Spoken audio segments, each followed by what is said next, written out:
டிவிக்கு கூட வந்திருக்குது. இவர்கள் கட்சி ஆரம்பித்த அந்த நாள், அந்த நேரம், அதுதான் இன்றைக்கு ஜாதகம். அது இது அப்படி இப்படின்னு எப்படி பார்த்தாலும் இதுதான் ஹிட்டான ஆஃபர். ஒரு கடுமையான ஒரு தோஷம் பாதிச்சிருக்குது.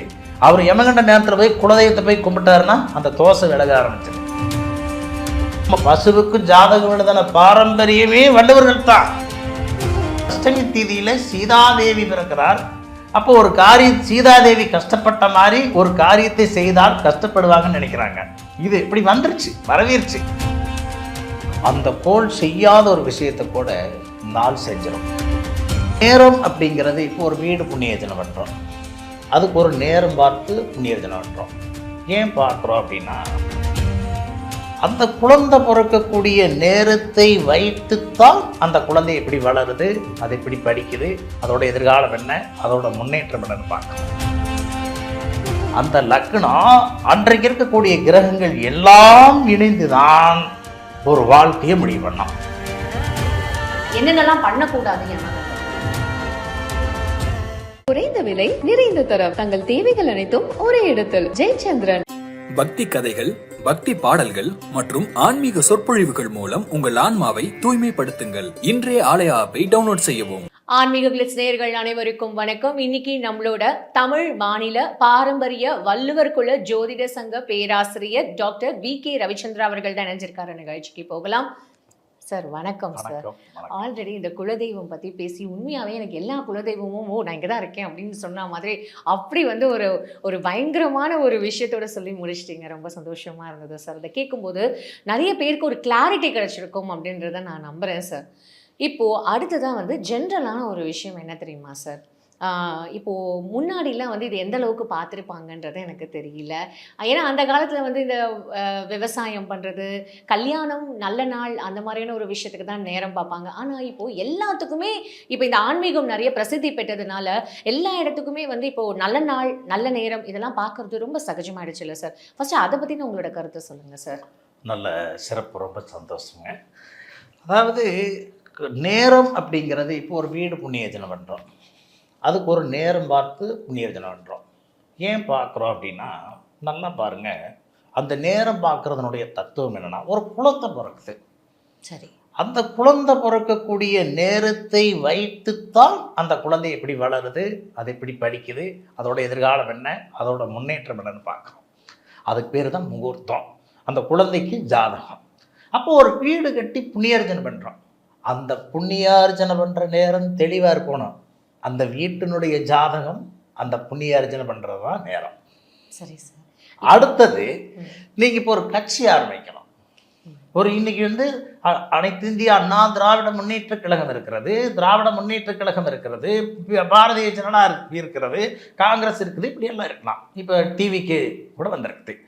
இவர்கள் கட்சி ஆரம்பித்த அந்த நாள், அந்த நேரம், அதுதான் இன்றைக்கு ஜாதகமாக பேசுமே தவிர அந்த தலைவர்கள் எல்லாருமே ஜெயிப்பாங்க, அது பிரச்சனை இல்லை. ஆனால் அந்த கட்சி ஆரம்பித்த நேரம் தான், அதுதான் ஜாதகம். இன்னைக்கு எடுத்துட்டு உட்காந்துட்டு நம்ம பாட்டுக்கு எல்லா கருத்துக்களையும் தெரிந்த மாதிரி என்னன்னா அவங்களோட யுக்திகளை கலந்து பேசி போயிடுறாங்க. நீங்க எப்படி சொல்றீங்க அப்படின்னா, விஜய் அவர் ஜெயிப்பாருமா, அது வேற விஷயம். அது நீ அவரோட ஜாதகத்தை வச்சு பார்க்க கூடாது. அந்த கட்சி ஆரம்பிச்ச டைம், அதை பார்த்துதான் நான் ஜாதக கட்டம் பார்ப்பேன்னு சொல்றீங்க. கண்டிப்பா, இதான் என்னோட புரிதல். அதுதான் ஒரு ஜாதகத்தினுடைய தத்துவம். அப்போ இப்ப நாட்டுக்கு ஒரு ஜாதகம், இந்த இந்தியாவுக்குன்னு ஒரு ஜாதகம் இருக்குது, தமிழ்நாட்டுக்குன்னு ஒரு ஜாதகம் இருக்குது, ஒரு கட்சிக்குன்னு ஒரு ஜாதகம் இருக்குது. அது நீங்க இப்போ இந்த இந்தியாவுக்கு ஒரு ஜாதகம் சொல்றீங்க, தமிழ்நாட்டுக்குன்னு ஒரு ஜாதகம் சொல்றீங்க. இதெல்லாம் எப்படி சார் குறிப்பிடுறீங்க? இந்தியா உருவான நேரம்னு ஒண்ணு இருக்குது. அது எப்படி நமக்கு தெரியும்? அதுக்குன்னு ஒரு கணக்கு வச்சிருக்கோம் நாங்க. மேதினி ஜோதிடம் இருக்கு, முண்டைன் அஸ்ட்ராலஜின்னு இருக்குது.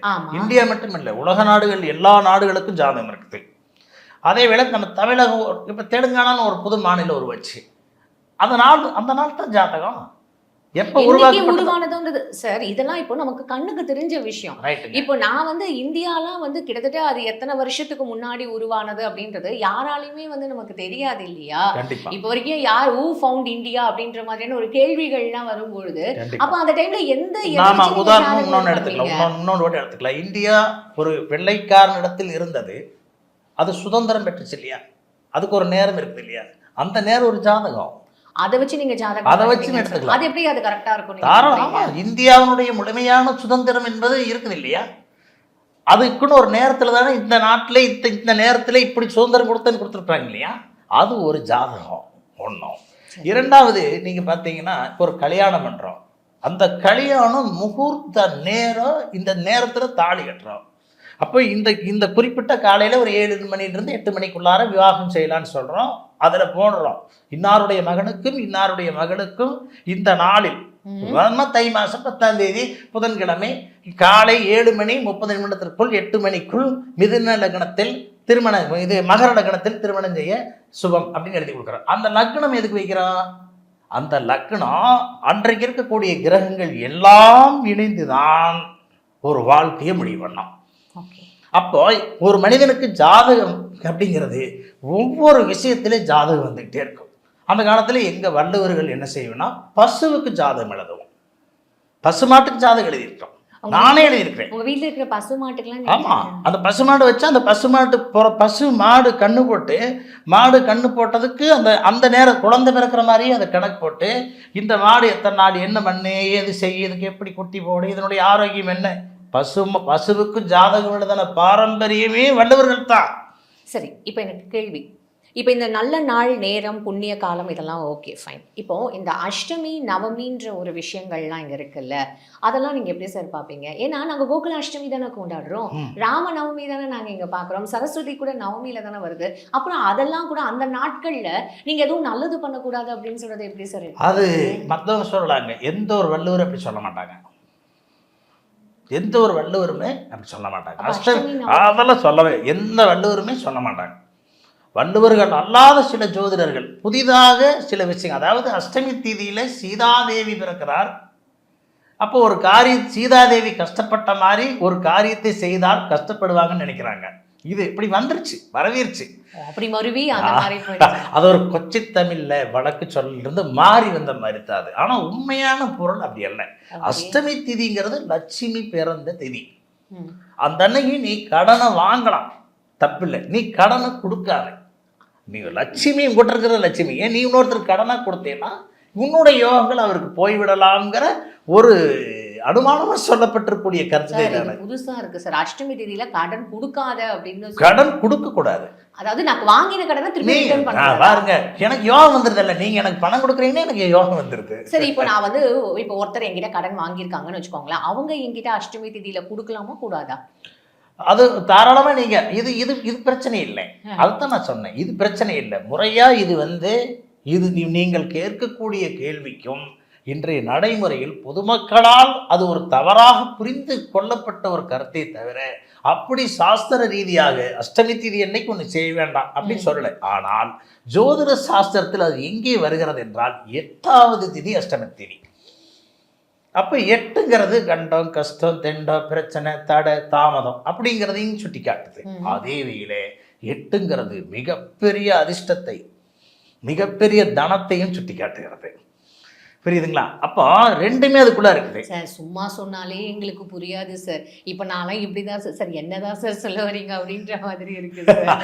இல்லைங்க, பொதுவாக அஷ்டமி திதி நீங்கள் கேட்கக்கூடிய முறைகள் அப்படி இல்லை, அந்த சூழ்நிலை எல்லாம் கிடையாது. இது பொதுவாக பரவப்பட்டிருக்கூடிய ஒரு கருத்தை தவிர எங்களுடைய சமூகத்தை சார்ந்த ஜோதிடர்கள் யாரும் அதெல்லாம் சொல்ல மாட்டாங்க. இப்போ இந்த பூமி பூஜை பண்றது அப்படின்றது போதெல்லாம் அப்பெல்லாம் யாருமே அஷ்டமி நவமியில பண்ண மாட்டாங்கல்ல சார். இப்ப பாருங்க, நீங்க ஒரு ஐயர் கல்யாணம் பண்றாரு, அவர் அஷ்டமியில கல்யாணம் பண்றாரு. இப்போ என்னுடைய மகனுக்கு நான் ஒரு காது ஒத்து வச்சிருக்கேன் ஒரு 10 வருஷத்துக்கு முன்னாடி, அந்த பத்திரிக்கை வேணாலும் நான் காட்டுறேன். நான் அஷ்டமியில இன்னைக்கு தான் பண்ணினேன். எந்த ஒரு சுபகாரியும் நான் அஷ்டமி அன்னைக்கு தான் பண்ணுவேன்.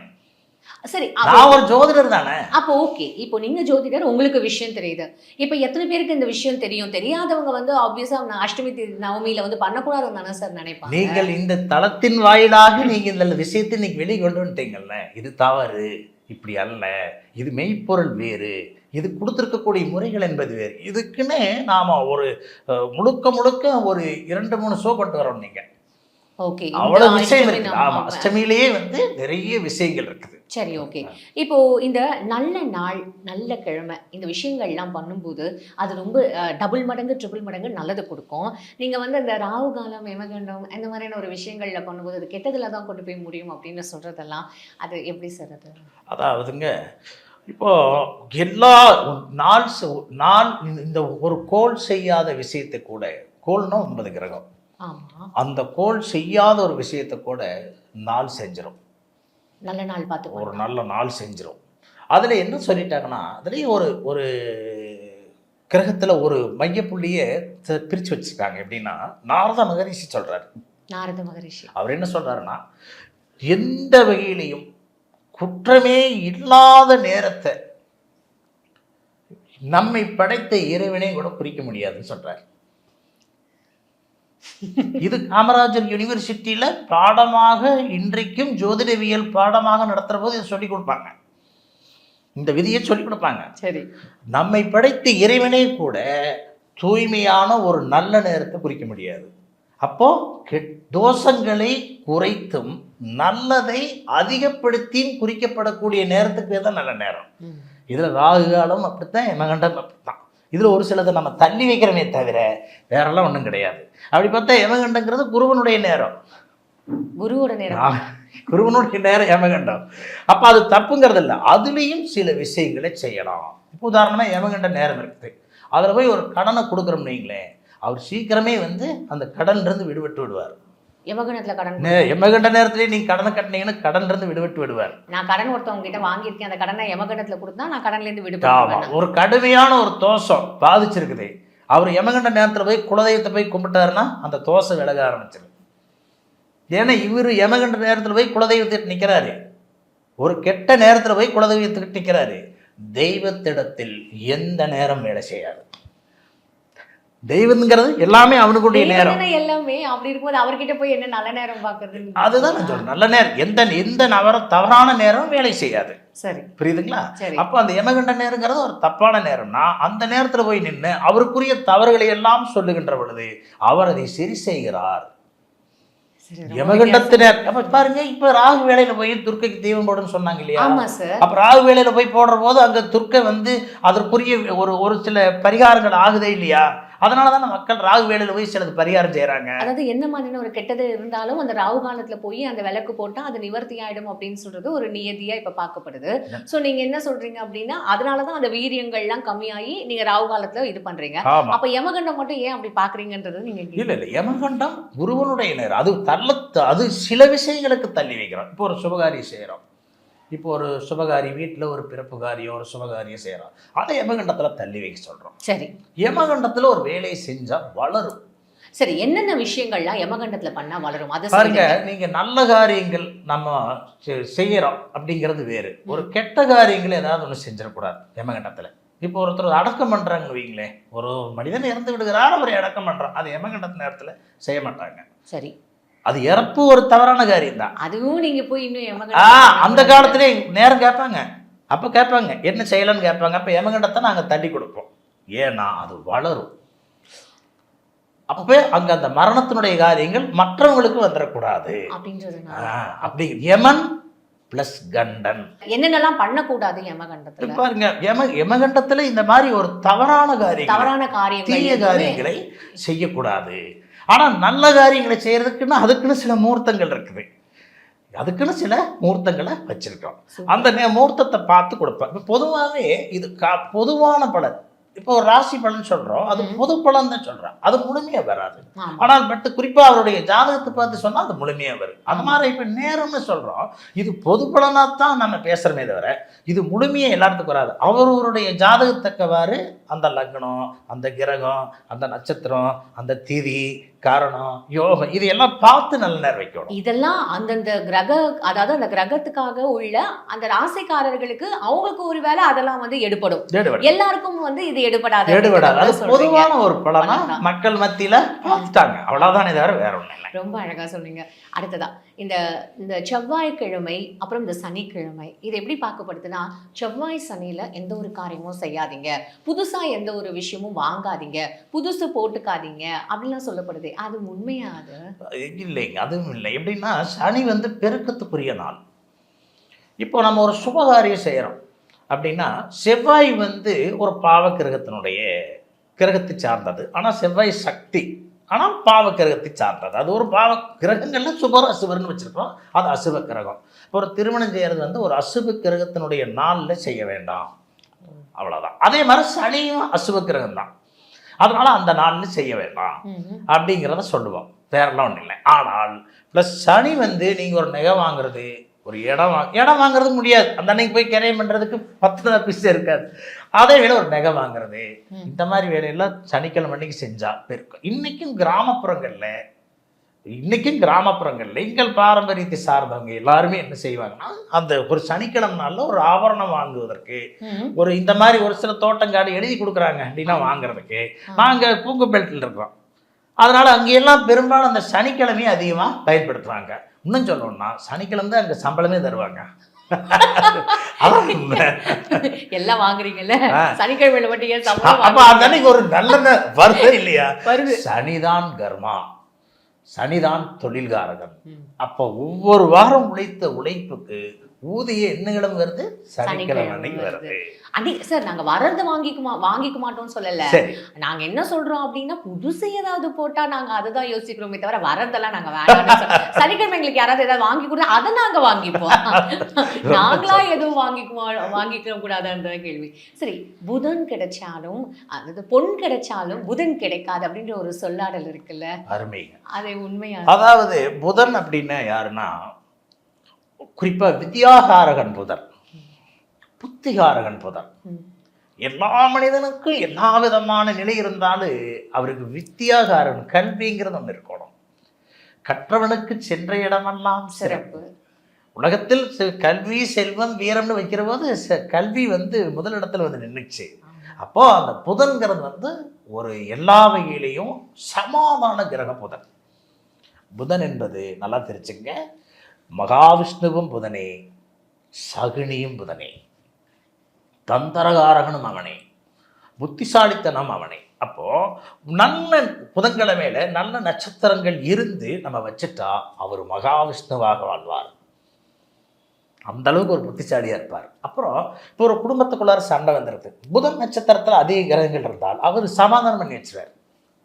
அவர் சிந்திப்பாரு. இப்போ கணவன் மனைவிக்குள்ள சண்டை வந்துடுது, அவர் என்ன சிந்திப்பாருன்னா, இப்போ நாம் சண்டை கட்டிட்டு வீட்டுக்கார அம்மா கிட்ட சண்டை கட்டிட்டு நம்ம வெளியே போயிடுறோம். வெளியில் போயிட்டா என்ன ஆகு, அது நாளைக்கு எவ்வளோ கஷ்டப்பட வேண்டியது வரு, நான் தனியாக இருக்க வேண்டியது வரு, அப்புறம் நானே எல்லா வேலையும் செய்யணும், இதையெல்லாம் அவர் சிந்திச்சிருவாரு. அதான் வித்யாகாரக. அதனால எல்லாரும் சண்டை போடுறவங்க புதன்கிழமையா பார்த்து அது சண்டை போட்டுருவாங்க, அது வேற பிரச்சனை. அதுதான் நான் சொன்னேன், அவர் இருநிலை கொண்டவன் புதன். புதன்னாலே இரட்டைத்தன்மை கொண்டவன் புதன்கிறது அப்படித்தான். அதைவே என்ன அதை வந்து ஒரு பாடல்ல கூட என்னன்னா ஒரு வித்தியாசமா அதை வந்து சொல்லிட்டு வருவாங்க. சினிமா பாட்டுல கூட புதனை வந்து ஒரு வித்தியாசம், காதல், கவிதை, கட்டுரை, இலக்கியம், கதை, கற்பனை, இப்படி எல்லாத்தையுமே வந்து புதன் குறிக்கும். புரியுதுங்களா? புதன் வந்து எல்லா விதமான மனசை கவரக்கூடிய எல்லா விதமான செயல்பாடுகளையும் புதன் வச்சிருக்கிறதுனால இப்போ நம்ம ஒரு சந்தோஷமா இருக்கிறோம், அப்ப நம்ம பேசி சிரிக்கிறோம், அந்த சிரிப்பு புதன். புரியுதுங்களா? நம்ம உறவுகளெல்லாம் வருது, அங்கே சிரிக்கிறோம், எல்லாரும் சிரித்து மகிழ்ந்து பேசணும். ஒரு கதை சொல்கிறோம், அது புதன். ஒரு நளினமா நயமா பொறுமையா ஒருத்தர் பெரியவங்களுக்கு ஒரு மதிப்பு கொடுத்து போகிறோம், அது புதன் வச்சுக்கல. ஒரு நல்ல ஒரு பாடல் கேட்குறோம், அது புதன். இப்படி அந்த புதன் எல்லா விதமான சில இன்பங்களையும் சிலது நிறைய வச்சிருக்குது, அதிகமா வச்சிருக்காங்க. அப்போ பொன் கிடைச்சாலும் புதன் கிடைக்காது, பொன் கிடைக்காவிட்டாலும் புதன் கிடைத்தா அது யோகம் அப்படிங்கிற ஒரு நிலையை கொண்டு வந்து வச்சாங்க. புதன்கிழமையே இவ்வளவு விசேஷம், அன்னைக்கெல்லாம் இன்னும் நல்ல நாள், நல்ல இதெல்லாம் கிடைச்சிருச்சு, நேரம்லாம் கிடைச்சிருச்சுன்னா அப்போ இன்னும் ரொம்ப விசேஷமான ஒரு இதுவாக தான் பார்க்குறோம். ரொம்ப சிறப்பாக இருக்கு. ஃபைனா. கடைசியாக ஒரு கேள்வி, இப்போ இந்த நவகிரகத்துக்குன்றது இவ்வளோ நீங்கள் சொல்லிட்டீங்க எல்லாமே கோல்சார இது அப்படின்னு. இப்போ இந்த ஒவ்வொரு நவகிரகத்துக்கும் ஒவ்வொரு கலர் அப்படின்னு சொல்லப்படுது இல்லை, அதெல்லாம் எந்த அளவுக்கு உண்மை? அருமையாக சொல்லலாம். இப்போ நவகிரகம் அப்படின்னா நம்ம கிரகத்துக்கு மட்டும் இல்லை, அது 12 ராசி கூட நம்ம சொல்லிடலாம் வச்சுக்கலேன். அது அப்படி சொன்னா அது இன்னும் நல்லா சொல்லிடுங்க. ஏன்னா நவகிரகங்கிறது எல்லாத்துக்கும் தெரியும். உங்கள் வாயிலாக நீங்க விருப்பப்பட்டீங்கன்னா அப்படியே சொல்லிடுங்க. கண்டிப்பா சொல்லுங்க சார். 12 ராசிங்கிறது என்னன்னா, இப்ப மேச ராசி இருக்குது, இப்போ குறிப்பாக பெண்கள் வந்து ஒரு சேரீ எடுக்கிறாங்க. இப்போ நீங்கள் இருக்கிறீங்க, நான் போனால் எனக்கு என்ன சேரீ, என்ன சுடிதாரு, என்ன ட்ரெஸ் எடுத்தால் நல்லாயிருக்கும், இதை நீங்கள் அதிகமாக கொஞ்சம் ரசிப்பீங்க இல்லையா? இதை நாம் அதை பார்ப்போம். பாருங்க, இப்போது மேசராசின்னு வைங்களேன், இவங்க வந்து மேசராசின்னா சிவப்பு கலரு மஞ்சள் கலரு 2 காம்பினேஷன், 2 அவங்களுக்கு யோகம், எல்லோமா உங்களுக்கு யோகம். இந்த 2 அதே வகையில் காவி ஆரஞ்சு கலர் இருக்கு இல்லையா, ஆரஞ்சு கலர் யோகம். இந்த 3 வர்ண யோகம். இப்போ இந்த 3 கலந்த மாதிரி ஒரு ட்ரெஸ் இருக்குது வச்சுக்கலேன். அப்படி எடுத்துட்டா இன்னும் அவங்களுக்கு நல்லா இருக்கும். ஏன் அந்த ஆடை சொல்கிறேங்கிறத ஒரு சுருக்கமாக வச்சுங்க. நீங்கள் எல்லாத்துக்குமே ஆடை மேலே ஒரு சென்டிமெண்ட் இருக்கு, எல்லாத்துக்குமே துணி மேலே ஒரு சென்டிமெண்ட் இருக்கு. ஆள் பாதி ஆடை பாதி. ஒருத்தர் இருக்காரு வச்சுக்கலேன், ஒரு இந்த சட்டையை நான் போட்டு போனால் போகிற காரியமெல்லாம் எனக்கு வெற்றிகரமாக நடக்காது. அதிலே நிறைய பேர் என்ன பண்ணுவாங்க தெரியுங்களா, மிகப்பெரிய ஆட்கள்லாம் இதெல்லாம் வெளியில் தெரியாது, இந்த பதிவை பார்க்குறவங்கள தான் சொல்லுவாங்க. நிறைய கமெண்ட்டில் கூட சொல்லிட்டு நான் ஏற்றுக்கிறேன். என்ன சொல்லுவாங்கன்னா, நான் ஒரு உள்ளாடை இருக்கிறேன், நான் ஒரு பனியன் இருக்கிறேன், இந்த பனியனை போட்டு போகலான்னு எனக்கு நல்லா இருக்கு, அல்லது இந்த நேரத்தில் நான் ஒரு ட்ரெஸ் போட்டு போனால் நல்லா இருக்கா, எனக்கு அது சிறப்பாக இருக்குது, நான் ஒரு 10 ட்ரெஸ் வச்சுருக்கிறேன், இந்த ட்ரெஸ்ஸை போட்டு போனாலே ஏதாவது ஒரு இளவு பெரிய காரியம் துர்க்காரியம் நடக்குது, அது ஏன்னு தெரியல, ஒரு ட்ரெஸ்ஸை நான் போட்டு போனால் எனக்கு எல்லாமே சக்ஸஸாக நடக்குது. ஆமாம், இது வந்து 100க்கு 99 பேர்த்துக்கு இந்த சென்டிமெண்ட் இருக்கும். புரியுதுங்களா? ஏதாவது ஒரு நல்ல விஷயம் போனோம்னா என்னோட ஃபேவரட் ட்ரெஸ் இருக்கும், அதை போட்டு போனால் எனக்கு நடந்துரும் அப்படின்ற மாதிரியான ஒரு நம்பிக்கை உண்மையுமே பார்க்குற மக்களுக்கே தெரியும். அது எத்தனை பேர் இருக்கு? கண்டிப்பா. சரி, மேஷத்துக்கு சொல்லிட்டீங்க. மேஷத்துக்கு வந்து சிவப்பு, அப்புறம் வந்து மஞ்சள், அப்புறம் காவி. ஓகே, நெக்ஸ்ட் ரிஷபத்துக்கு பாருங்க, ரிஷபத்துக்கு வெள்ளை, பச்சை, நீலம். ரிஷபத்துக்கு ஆமா, இந்த 3ம் கடந்த மாதிரி ஒரு காம்பினேஷன், இல்ல தனித்தனி நிறம். இது எது போட்டாலும் உங்களுக்கு நல்லா இருக்கும். ஓகே, மிதுனம் பச்சை, இவங்களுக்கு ஒயிட்டு, இவங்களுக்கு ப்ளூ. மிதுனத்துக்கு அதே தான். கடகம் வந்து வெள்ளை, மில்க் ஒயிட். அதான் மில்க் ஒயிட், பிரில்லியன்ட் ஒயிட் இருக்குது, இவங்க கொஞ்சம் மில்க் ஒயிட், அது வந்து நல்லா இருக்கு. Red, yellow. ஓகே, இது வச்சுக்கலாம். சிம்மம் வந்து அவங்களுக்கு வந்து காவி ஆரஞ்சு கலரு, அப்புறம் மஞ்சள் கலரு, அப்புறம் ரெட் கலர். கன்னி பச்சை, அதே வேளை ப்ளூ ஒயிட். துலாம் அது பச்சை ஒயிட்டு ப்ளூ. விருச்சிகம் சிவப்பு, விருச்சிகத்துக்கு வந்து சிவப்பு, அப்புறம் ஒயிட்டு மில்க் ஒயிட்டு. விருச்சிகத்துக்கு மில்க் ஒயிட் வரும், சிவப்பு வரும், அப்புறம் குறிப்பாக இது எல்லோ வரும். தனுசுக்கு எல்லோ, ரெட்டு, காவி. ஓகே, மகரம் ப்ளூ ஒயிட் கிரீன். கிரீனில் அவங்களுக்கு வந்து கிளிப்பச்சை, எந்த மாதிரி கிரீன் வேணாலும் எடுத்துக்கலாம், ப்ளூவில் எந்த மாதிரி ப்ளூ வேணாலும் எடுத்துக்கலாம். நல்லா இருக்கும். ஓகே, இது கும்பத்துக்கு white, blue, green, red, yellow, அப்புறம் காவி. சார் என்ன சார் இது, நீங்கள் எத்தனை கலர்ஸ் இருக்குது? பிங்க் தான் லேடிஸ்க்கு எல்லாருக்கும் ஃபேவரட்டான கலரு. நீங்கள் பிங்க் எங்கேயுமே சொல்லலாம், அதனால எல்லா லேடிஸும் கோச்சிப்பாங்க. அதாவதுங்க, பிங்க் வந்து ஒரு நீங்கள் வர்ணம் எப்படி அப்படின்னா, 2 வர்ணம் சேரும்போது ஒரு கலர் வரும். ஆமாம், அந்த மாதிரி வர்றது தான் பிங்க். இப்போ சனினா தொழில், ப்ளூனா சனி தான் தொழில், அது ஒயிட்டு, அது வந்து ப்ளூ. அதே வேளை எது சுக்கரன்னா ஒயிட்டு, அது பணம். இந்த 2 ஒயிட்டு ப்ளூ 2 சேர்ற போது இன்னொரு கலர் வந்துடும், அது லைட்டு ப்ளூவாக வரும் வச்சுக்கலாம். அந்த மாதிரி வரக்கூடியது பிங்க்கு, மற்ற கலர் எல்லாம். புரியுதுங்களா சார்? இவ்வளோ அதில் மீனம் வந்து எல்லோ ஒயிட்டு ரெட்டு. இப்பத்துலேருந்து எல்லாருமே அவங்கவுங்களுக்கு ஃபேவரட்டான, அதாவது இந்த கலர் இதை போட்டுக்கிட்டு அவங்களுக்கு எல்லா காரியமும் வந்து வெற்றி அடையணும் அப்படின்றத நம்ம இந்த சேனல் மூலமாக சொல்லிக்கிறோம் சார். ரொம்ப அழகாக ஒவ்வொரு விஷயமும் வந்து எனக்கு எக்ஸ்பிளைன் பண்ணீங்க. நீங்கள் வேறு ஏதாவது சொல்லணும்னு நினைக்கிறீங்களா? இதை தவிர வேறு ஏதாவது ஆட் பண்ணணும்னு நினைக்கிறீங்களா? இல்லை, பொதுமக்கள் பொதுவாகவே இந்த ஆடை அப்படிங்கிறது வந்து நாம் போட்டு அது அந்த ஒரு ஆடை ராசியாக அமையணும் அப்படின்னு சொன்னால் அவங்க என்ன செய்யணும் அப்படின்னா, கட்டாயமாக ஒரு வருஷத்துக்கு ஒரு தடவையாவது ஒரு ஏழை எளியோர்களுக்கு ஏதோ ஒரு துணி அவங்களுக்கு என்ன பிடிக்குமா, சரி, அவங்க கட்டாயமாக ஒரு ஏழை எளியோருக்கு கொடுக்கணும். பாருங்க, ஒருத்தர் 100 உரமாக வந்து 500 புடவை வச்சு பட்டு புடவை எனக்கு தெரிஞ்சவங்க நிறையா இருக்கிறாங்க. நான் ஒரு உதாரணமாக சொல்கிறேனே, ஒரு பேச்சுக்காக ஒரு வார்த்தையை வச்சு சொல்லி எடுத்துட்டாலும் சரி. அதாவது 500 புடவை வச்சுருக்கு.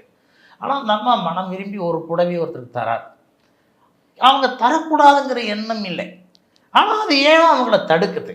அப்போ அவங்க என்ன செய்யலாம் அப்படின்னா, கட்டாயமாக யாராவது ஒருத்தருக்கு அவங்க வீட்டில் வேலை செய்கிறவங்களுக்கோ ஒரு ஏழை எளியவர்களுக்கு, உங்களுக்கு தெரியாதவங்களுக்கு, தெரிஞ்சவங்களுக்கு நீங்கள் செஞ்சாலும் சரி, தெரியாதவங்களுக்கு செஞ்சாலும் சரி, ஒரு ஏழை எளியவர்களுக்கு கண்டிப்பாக ஆடை எடுத்து கொடுத்தால், அவங்ககிட்ட ஆடை எடுத்து கொடுத்து ஒரு 100 500 பணம் கொடுங்க. கொடுத்தா ஆடை கொடுக்க பீடை நிவர்த்தி. Super sir. இது என்னைக்கு கொடுக்கணும், இதுக்கு ஏதாவது நாள் கிழமை சொல்லிடுங்க. ஒன்றும் வேண்டியதில்லை. தர்மத்திற்கு நேரங்காலம் கிடையாது. நீங்கள் தர்மம் செஞ்சாலே கர்ணன் ஆயிருவீங்க. சார் இதுக்கு மேலே ரொம்ப அழகா யாருமே சொல்ல முடியாதுன்னு நான் நினைக்கிறேன். இந்த நாள் கிழமையோட சேர்த்து அதுக்கு எளிய ஒரு பரிகாரமும் எங்களுக்கு ரொம்ப அழகா சொல்லி எக்ஸ்பிளைன் பண்ணிட்டீங்க. இவ்வளவு நேரம் உங்களோட நேரத்துக்கும் உங்களோட கருத்துக்களுக்கும் ரொம்ப நன்றி. ரொம்ப மிக்க மகிழ்ச்சி. அது இது அப்படி இப்படின்னு எப்படி பார்த்தாலும் இதுதான் ஹிட்டான ஆஃபர். குறைந்த விலை நிறைந்த தரம் தங்கள் தேவைகள் அனைத்தும் ஒரே இடத்தில். ஜெயச்சந்திரன். பக்தி கதைகள், பக்தி பாடல்கள் மற்றும் ஆன்மீக சொற்பொழிவுகள் மூலம் உங்கள் ஆன்மாவை தூய்மைப்படுத்துங்கள். இன்றைய ஆலய ஆப்பை டவுன்லோட் செய்யவும்.